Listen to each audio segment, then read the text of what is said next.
There's an exact dollar amount where your bank account stops being something you check nervously and starts being something that works for you while you sleep. Most people will never reach it. Not because they can't, because they quit right before the math flips in their favor.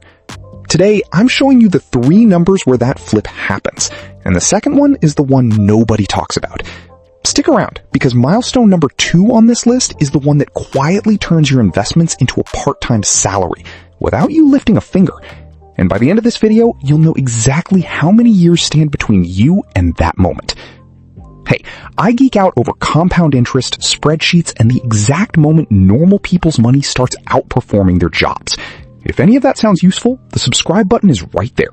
And if this video helps you see your own numbers differently, a like helps this reach more people who need to hear it. Quick question before we get into it. When you picture getting rich, what shows up in your head? A trader on a screen full of charts? Somebody's rich uncle? Here's the part that surprises most people. The ones who actually end up wealthy usually aren't the highest earners or the biggest risk takers. They're the ones who understood one weirdly simple fact. Net worth doesn't climb in a straight line. It behaves like a snowball rolling downhill. Slow and awkward at first, then suddenly unstoppable. There are 3 exact points on that hill where the snowball takes over. And once you see them, you can't unsee them. The 3 numbers. Deliver value fast. Don't bury the payoff. So let's name them right now. No more waiting. Milestone 1, $100,000.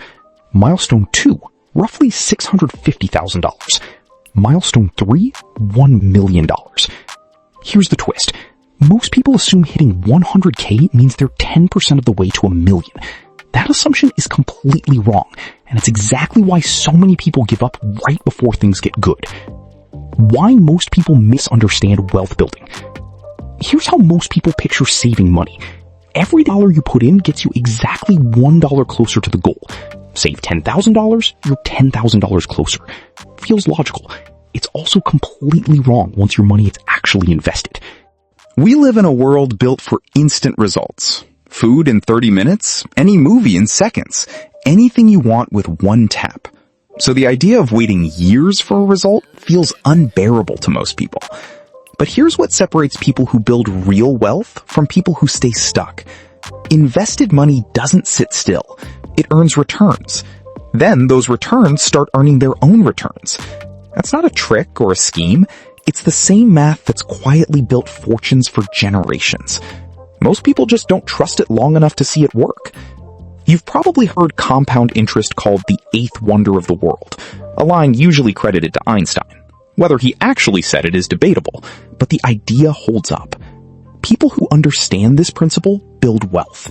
People who don't spend decades working harder while their savings earn almost nothing sitting in a checking account. The numbers in action. Concrete example. Keeps it credible. Let's run real numbers. Say you invest $500 a month, about $125 a week.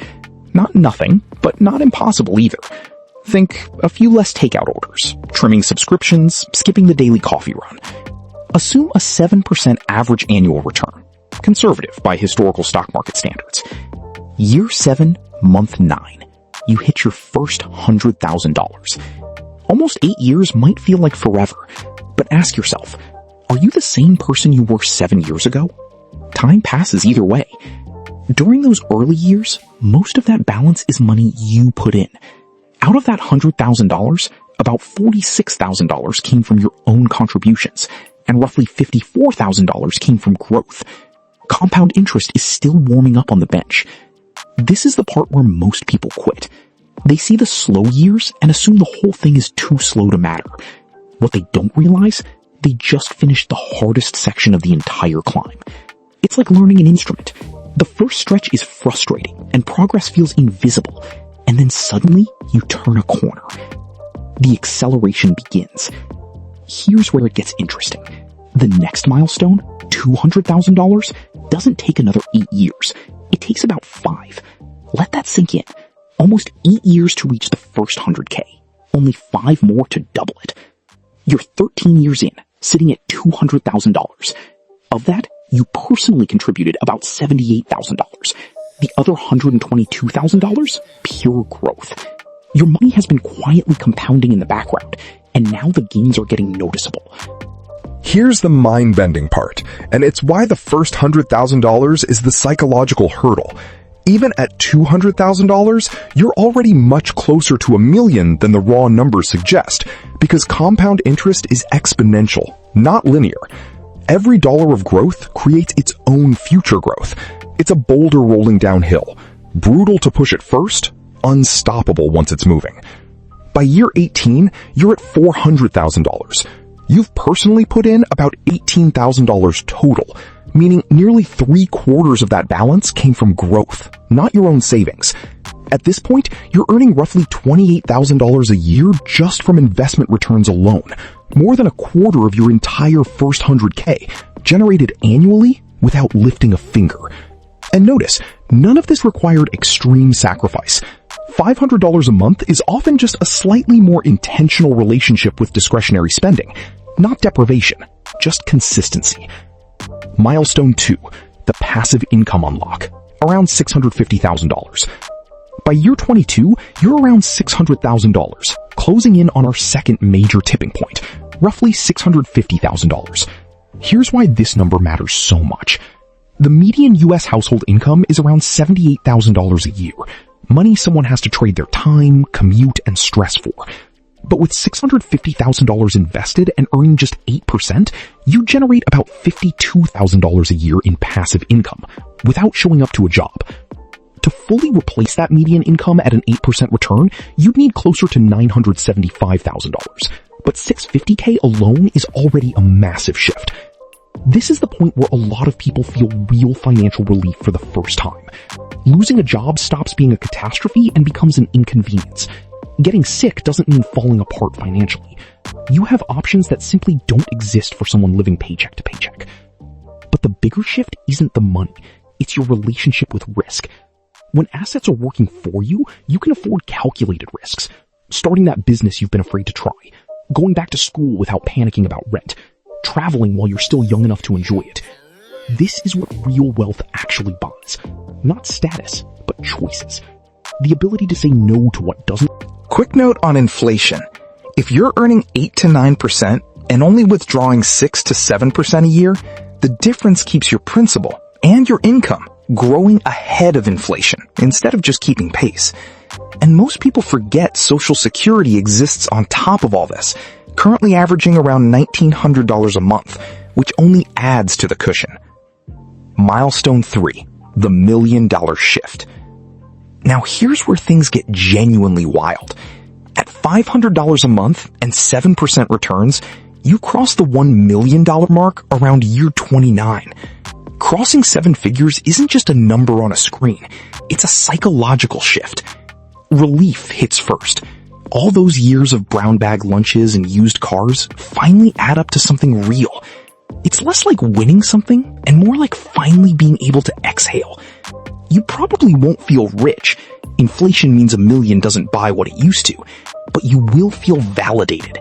You'll know firsthand that this isn't reserved for trust fund kids or crypto lottery winners. It's math applied with patience. And here's the unlock most people don't expect. Once you're past 1 million, doors open that were locked before. Startup investing, rental property down payments. Real risk-taking becomes affordable because $40,000 to $50,000 a year in passive income means even a worst-case scenario isn't a catastrophe. The part that separates millionaires from multimillionaires. Here's the trap. A lot of people hit 7 figures and quietly coast, easing off the exact discipline that got them there. Huge mistake, because from here, the math gets absurdly favorable. 1 million to 1.5 million only requires 50% growth. 1.5 million to 2 million only requires your money to double, something markets have historically done every 7 to 10 years. 2 million to 3 million, another 50%. 3 million to 4 million, just 33%. Every additional million gets mathematically easier if you keep the same discipline. This is why wealthy people start thinking about money differently. Every dollar is a future multiple of itself, and that shifts how they view spending. That $200 dinner isn't costing $200. It's costing whatever that $200 could have compounded into over the next 20 years. Now, some of you are already thinking, sure, but what about a crash right when I need the money? Fair question. It's exactly why diversification and sane withdrawal rates matter. Here's what most people miss. If you're investing consistently for decades, downturns actually work in your favor. Lower prices mean your monthly contributions buy more shares. When the market recovers, and historically it always has, those extra shares you scooped up during the dip become some of your most valuable holdings. So there they are, 3 numbers that turn a slow financial crawl into an unstoppable climb. $100,000, where compound interest finally clocks in. $650,000, where your money can start paying you like a second income. $1 million, where you've effectively won a game most people don't even realize they're playing. The math doesn't care how impatient our microwave everything culture has made us. 29 years from now, you'll either be glad you started today or wondering what could have been. If this helped you see your own numbers differently, subscribe, hit like, and tell me in the comments which milestone you're closest to right now.